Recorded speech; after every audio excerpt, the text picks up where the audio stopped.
कल्पना कीजिए कि एक दिन इंसान मंगल ग्रह की सतह पर खड़ा है। सामने लाल रंग का विशाल मैदान है, दूर पहाड़ दिखाई दे रहे हैं और कभी सूखी पड़ी जमीन के बीच पानी बह रहा है। लेकिन इस बार उस इंसान के शरीर पर स्पेस सूट नहीं है। वह बिना हेलमेट के सांस ले रहा है। उसके आसपास पेड़ हैं, झीलें हैं और आसमान में बादल दिखाई दे रहे हैं। लेकिन ऐसा मंगल तभी संभव होगा जब इंसान उसके एटमॉस्फेयर, टेम्परेचर और सरफेस एनवायरनमेंट में बहुत बड़े बदलाव कर चुका हो। आज का मंगल ऐसा बिल्कुल नहीं है। वहाँ इंसान बिना स्पेस सूट के खुले में जीवित नहीं रह सकता, क्योंकि वहाँ का प्रेशर बहुत कम है, ऑक्सीजन सांस लेने लायक नहीं है और टेम्परेचर बेहद कम है। मंगल का एटमॉस्फेयर धरती की तुलना में बहुत पतला है और सरफेस प्रेशर धरती के 1% से भी कम है। वहाँ का एवरेज टेम्परेचर लगभग -60 डिग्री सेल्सियस है। हवा में करीब 95% कार्बन डाइऑक्साइड है और ऑक्सीजन बहुत कम है। इसके अलावा मंगल के पास धरती जैसा मजबूत ग्लोबल मैग्नेटिक फील्ड भी नहीं है, इसलिए उसकी सरफेस स्पेस रेडिएशन और सोलर विंड के लिए ज्यादा एक्सपोज्ड रहती है। यानी अगर इंसान मंगल को अपना दूसरा घर बनाना चाहता है तो सिर्फ वहां पहुंचना काफी नहीं होगा, उसे लगभग पूरे प्लैनेट के एनवायरनमेंट को बदलना पड़ेगा। सबसे पहली समस्या है एटमॉस्फेयर। अगर आप मंगल की सरफेस पर बिना स्पेस सूट खड़े हों तो वहां का बहुत कम एयर प्रेशर इंसानी शरीर के लिए बेहद खतरनाक होगा। इतने कम प्रेशर पर शरीर के कुछ लिक्विड्स बहुत कम टेम्परेचर पर उबलने लग सकते हैं। इस स्थिति को इबुलिज्म कहा जाता है। साथ ही ऑक्सीजन की कमी के कारण इंसान बिना लाइफ सपोर्ट के सामान्य रूप से सांस नहीं ले सकता। इसके बाद आती है ठंड। मंगल सूर्य से धरती की तुलना में काफी दूर है, इसलिए वहां सनलाइट कमजोर होती है। इसका नतीजा यह है कि मंगल की सरफेस बेहद ठंडी रहती है। कुछ जगहों पर टेम्परेचर इससे भी बहुत नीचे जा सकता है। मंगल के पोलर रीजन्स में वाटर आइस के साथ सीजनल कार्बन डाइऑक्साइड आइस भी जमा होती है, जो वहां के बेहद ठंडे वातावरण को दिखाती है। लेकिन मान लीजिए कि हम मंगल को गर्म कर दें, तब अगली समस्या सामने आएगी, हवा। मंगल की हवा इंसानों के लिए सांस लेने लायक नहीं है। वहां कार्बन डाइऑक्साइड की मात्रा बहुत ज्यादा है और ऑक्सीजन बेहद कम। इसलिए मंगल को रहने लायक बनाने के लिए एटमॉस्फेयर की कंपोजिशन बदलना जरूरी होगा। और फिर रेडिएशन की समस्या है।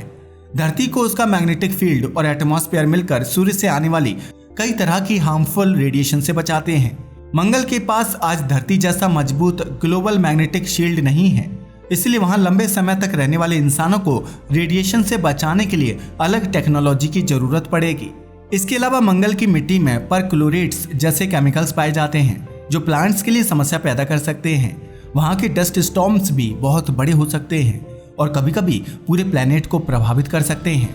तो सवाल यह है, क्या इन सभी समस्याओं को एक एक करके हल करके मंगल को रहने लायक बनाया जा सकता है? सबसे पहले हमें मंगल को गर्म करना होगा। इसके लिए वैज्ञानिकों और रिसर्चर्स ने कई थियोरेटिकल आइडियाज पर विचार किया है। उनमें से एक आइडिया है कि मंगल की ऑर्बिट में बहुत बड़े स्पेस मिरर्स लगाए जाएं। ये मिरर्स सूर्य की सनलाइट को मंगल की सरफेस के खास हिस्सों, खासकर पोलर रीजन्स की ओर रिफ्लेक्ट कर सकते हैं। दूसरा थियोरेटिकल तरीका एटमॉस्फेयर में पावरफुल ग्रीन हाउस गैसेस की मात्रा बढ़ाना हो सकता है।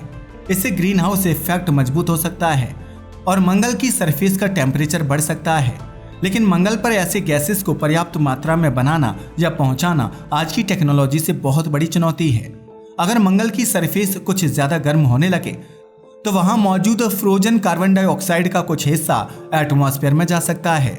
यहीं से एक बड़ा बदलाव शुरू हो सकता है। अगर एटमॉस्फेयर थोड़ा थिक होता है तो वह ज्यादा हीट रोक सकता है। इससे सरफेस और गर्म हो सकती है। ज्यादा गर्मी से कुछ फ्रोजन कार्बन डाइऑक्साइड और दूसरे वॉलेटाइल पदार्थ एटमॉस्फेयर में जा सकते हैं। इससे प्रेशर और ग्रीन हाउस इफेक्ट कुछ बढ़ सकता है, लेकिन उपलब्ध CO2 की मात्रा मंगल को अर्थ जैसा एटमॉस्फेयर देने के लिए पर्याप्त नहीं मानी जाती। इसे एक तरह के फीडबैक प्रोसेस के रूप में समझा जा सकता है।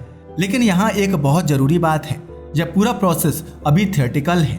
आज की टेक्नोलॉजी से हम मंगल के पूरे क्लाइमेट को बदलने की स्थिति में नहीं है। इसलिए मंगल को धरती जैसा बनाने की बात अभी साइंस फिक्शन और लॉन्ग टर्म प्लैनेटरी इंजीनियरिंग के बीच की कल्पना है। फिर भी अगर भविष्य में मंगल को पर्याप्त गर्म करना संभव हुआ तो अगली बड़ी चीज होगी पानी। मंगल पर पानी मौजूद है, लेकिन उसका बड़ा हिस्सा आज आइस के रूप में है। सरफेस के नीचे भी वाटर आइस के रिजर्वोयर्स पाए गए हैं। अगर भविष्य में मंगल का टेम्परेचर और एटमॉस्फेरिक प्रेशर पर्याप्त बढ़ाया जा सके तो कुछ क्षेत्रों में लिक्विड वाटर ज्यादा समय तक स्टेबल रह सकता है।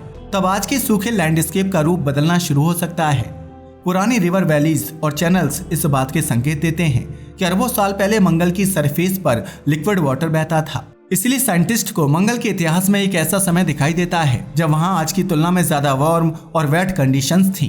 कल्पना कीजिए कि भविष्य में मंगल की सरफेस पर फिर से रिवर्स बहने लगे, छोटे लेक्स बने और कुछ लो लाइंग रीजन्स में बड़े वाटर बॉडीज दिखाई देने लगे। लाल रंग की सूखी जमीन के बीच नीला पानी दिखाई देना मंगल के इतिहास में एक बहुत बड़ा बदलाव होगा। लेकिन पानी आने के बाद भी इंसान वहां सांस नहीं ले सकेगा। अब जरूरत होगी ऑक्सीजन की। एक पॉसिबल रास्ता होगा माइक्रो ऑर्गेनिजम्स का इस्तेमाल। पृथ्वी पर साइनोबैक्टीरिया जैसे माइक्रोस्कोपिक ऑर्गेनिजम्स फोटोसिंथेसिस के जरिए कार्बन डाइऑक्साइड को यूज करके ऑक्सीजन बनाते हैं। भविष्य में जेनेटिकली मॉडिफाइड माइक्रो ऑर्गेनिजम्स को मंगल के एनवायरनमेंट के लिए तैयार करने का थियोरेटिकल आइडिया सामने आ सकता है, लेकिन अभी यह एक रिसर्च कॉन्सेप्ट है, प्रूवन टेराफॉर्मिंग टेक्नोलॉजी नहीं। अगर ऐसे ऑर्गेनिजम्स मंगल के एनवायरनमेंट में लंबे समय तक सरवाइव कर सकें तो वे स्थानीय स्तर पर केमिकल और बायोलॉजिकल प्रोसेसेस को प्रभावित कर सकते हैं।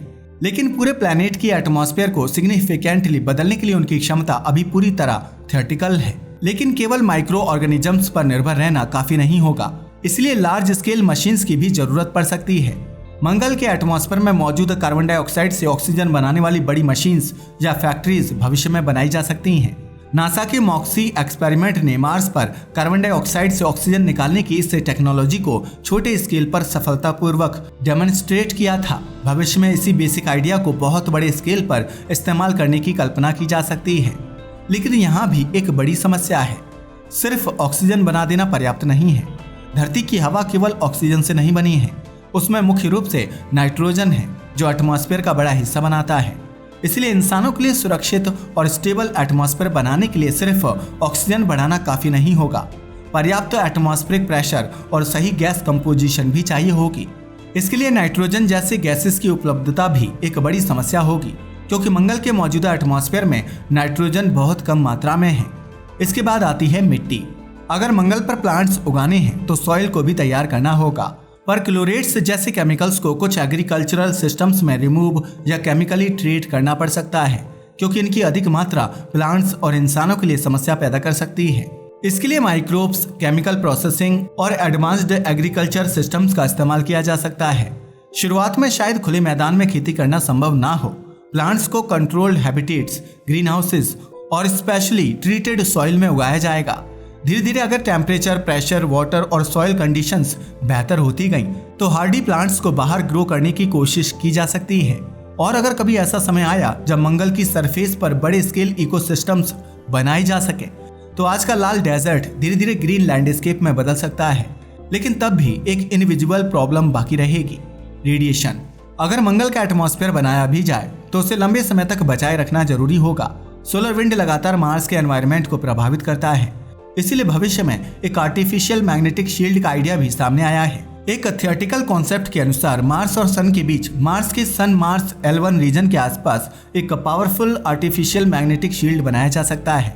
इसे मंगल के पास उस रीजन में पोजीशन करने की कल्पना की गई है जहां स्पेसक्राफ्ट और ऑब्जेक्ट्स ग्रेविटेशनली यूजफुल तरीके से ऑपरेट कर सकते हैं। यह artificial magnetic field solar wind के चार्ज्ड पार्टिकल्स को डिफ्लेक्ट करने में मदद कर सकता है और एटमॉस्फेयर को सोलर विंड इरोजन से बचाने में भूमिका निभा सकता है। लेकिन यह हर प्रकार की स्पेस रेडिएशन, खासकर गैलेक्टिक कॉस्मिक रेज से पूरी सुरक्षा नहीं देगा। अगर ऐसा सिस्टम कभी बनाया गया तो यह मंगल के एटमॉस्फेयर को सोलर विंड से होने वाले नुकसान को कम करने की कोशिश का हिस्सा हो सकता है। लेकिन अब सबसे बड़ा सवाल आता है, यह सब होगा कब? मंगल को टेराफॉर्म करना कोई 10 या 20 साल का प्रोजेक्ट नहीं होगा। यह कई जनरेशंस तक चलने वाला मेगा इंजीनियरिंग प्रोजेक्ट हो सकता है। मंगल को गर्म करने में ही बहुत लंबा समय लग सकता है। एटमॉस्फेयर को बदलना उससे भी मुश्किल होगा। ऑक्सीजन और दूसरे गैसेस का बैलेंस बनाना, पानी को स्टेबल रखना, सॉइल को यूजेबल बनाना और इकोसिस्टम तैयार करना उससे भी ज्यादा कॉम्प्लेक्स होगा। इसलिए पूरी तरह अर्थ लाइक मार्स की कल्पना का वास्तविक समय बताना आज संभव नहीं है। अगर ऐसा कभी संभव हुआ भी तो यह बहुत लंबी अवधि की प्लैनेटरी इंजीनियरिंग प्रोजेक्ट होगी। और इसकी कॉस्ट कितनी होगी, इसका आज कोई रिलायबल एस्टिमेट देना संभव नहीं है। लेकिन यह मानव इतिहास की सबसे बड़े इंजीनियरिंग प्रोजेक्ट्स में से एक हो सकती है। Space mirrors, atmospheric factories, mining systems, nuclear power plants autonomous robots, spacecraft और विशाल इंफ्रास्ट्रक्चर के लिए अनइमेजिनेबल रिसोर्सेस चाहिए होंगे। इतने बड़े प्रोजेक्ट के लिए अर्थ से बहुत बड़ी मात्रा में रिसोर्सेस और इंफ्रास्ट्रक्चर भेजने पड़ सकते हैं। अगर भविष्य में स्पेस में रिसोर्सेज का उपयोग बड़े स्तर पर होने लगे तो स्पेस बेस्ड इकोनॉमी इस तरह के प्रोजेक्ट्स को सपोर्ट कर सकती है। भविष्य में अगर एस्टेरॉइड से मेटल्स और दूसरे वैल्यूएबल रिसोर्सेज निकाले जा सके तो उनका इस्तेमाल स्पेस इंफ्रास्ट्रक्चर बनाने में हो सकता है। ऐसे में एक दिन ऐसा भी आ सकता है जब स्पेस में बनने वाले रिसोर्सेज का इस्तेमाल स्पेस को आगे एक्सप्लोर करने के लिए ही किया जाए। लेकिन मंगल को लेकर दुनिया सिर्फ फ्यूचर की थियोरेटिकल प्लानिंग नहीं कर रही। आज कई स्पेस एजेंसीज और प्राइवेट कंपनीज मंगल तक पहुंचने की तैयारी कर रही हैं।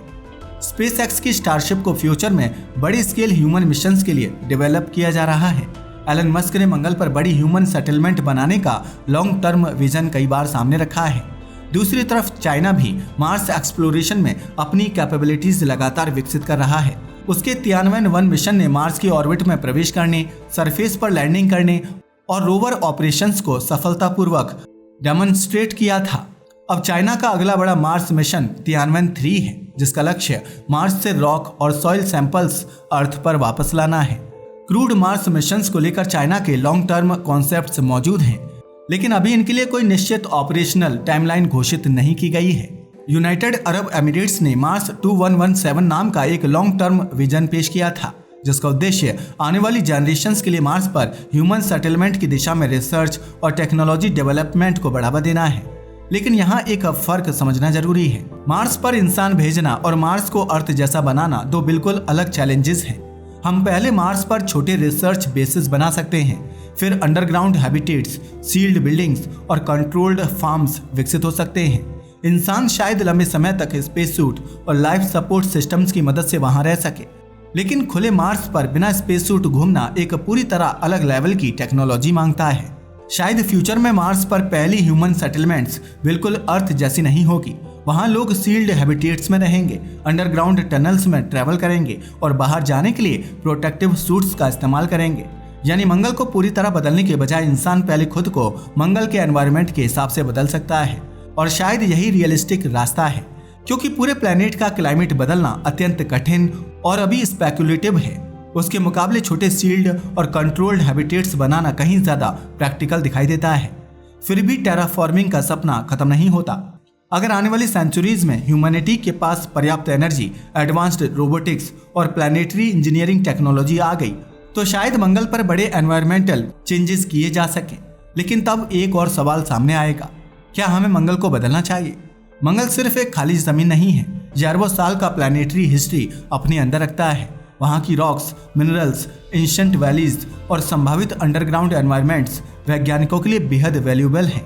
अगर हम मंगल को बड़े पैमाने पर बदल देंगे तो उसके ओरिजिनल एनवायरनमेंट का एक हिस्सा हमेशा के लिए बदल सकता है। इसलिए मार्स को टेराफॉर्म करने की इच्छा के साथ एक साइंटिफिक और एथिकल डिबेट भी जुड़ी हुई है। क्या हमें एक नया वर्ल्ड बनाना चाहिए या पहले अपनी अर्थ को सुरक्षित रखना चाहिए? इस सवाल का जवाब आज किसी के पास नहीं है, लेकिन एक बात साफ है, मंगल को रहने लायक बनाना सिर्फ रॉकेट भेजने का काम नहीं होगा। इसके लिए climate science, biology, chemistry, robotics, nuclear energy, space engineering और हजारों अलग अलग टेक्नोलॉजीज को एक साथ काम करना होगा। आज मार्स एक ठंडा, सूखा और बेहद हॉस्टाइल प्लेनेट है, लेकिन उसके सरफेस के नीचे फ्रोजन वाटर है। उसकी एटमॉस्फेयर में कार्बन डाइऑक्साइड है, उसके रॉक्स में रिसोर्सेस हैं और उसके अतीत में ऐसे संकेत हैं कि कभी वहां लिक्विड वाटर मौजूद था। शायद भविष्य में इंसान इसी प्लेनेट पर अपना पहला परमानेंट होम बनाए।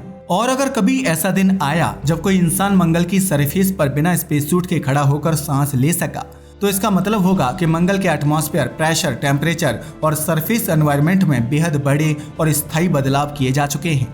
वह इंसानी सिविलाइजेशन की सबसे बड़ी इंजीनियरिंग अचीवमेंट्स में से एक होगी, क्योंकि तब हमने केवल किसी दूसरे प्लेनेट पर कदम नहीं रखा होगा, हमने किसी दूसरे प्लेनेट के एनवायरनमेंट को इंसानी जीवन के लिए बड़े पैमाने पर बदल दिया होगा। आज के लिए बस इतना ही। वीडियो पसंद आया हो तो इसे लाइक और शेयर करें। धन्यवाद।